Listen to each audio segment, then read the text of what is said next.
give away anything major that's coming out in the next issue of East Palo Alto Today, but we do have an article about the jail, and one person interviewed in the jail said, well, it won't be built for another 10 to 15 years.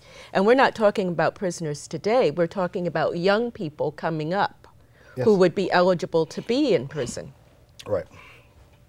I don't know if it's 10 years, but I mean, obviously it's not going to be the next 16 months. It may not, but if you look at the timeline that the county and the sheriff laid out is for a while. To build a prison is not based on the existing population. It's really built on the predictors of future population. Where I learned this lesson from was David Lewis, that highlighted something that if you want to predict how many prisons you will need in the future, go to the 3rd grade and look at your reading levels. If you want to know how to prevent crime and violence in the community, education levels, education graduation rates, dysfunctional families, those are more important than how many officers I could ever put on the street. And if prisons are being predicted by people reading level or illiteracy at certain levels, then we know that also has to be a target. And hopefully we get into that. And that's what I mean by community-based governance, or the concept that I shared with you some time ago about advanced community policing.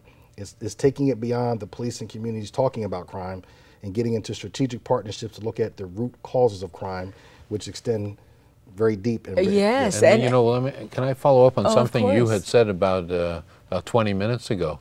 Let me reiterate what the chief has said, that education is critical. Not only K to 12, but being able to go on to college.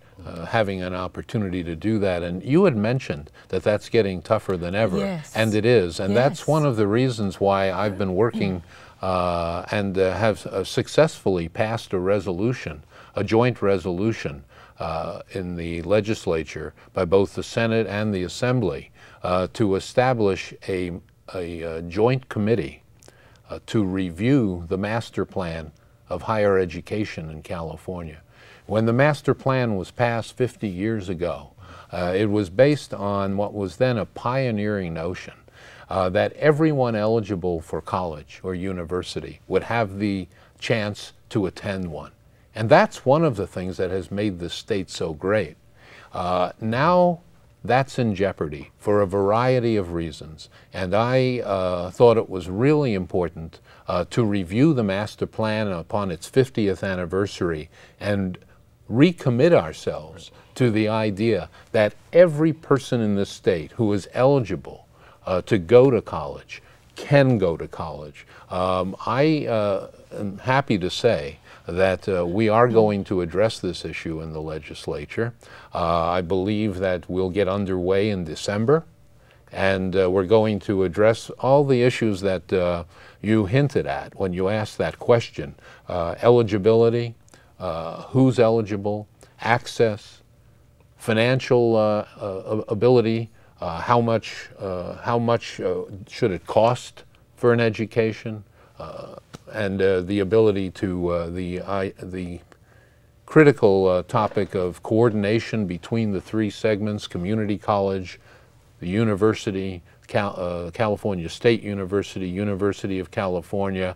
How well is our system of higher education functioning? We need to review that. I would think so, because there was a time, it's my understanding, that it was a free system, the California educational system, and now I think I've heard something like it would take $7,000 for 1 year.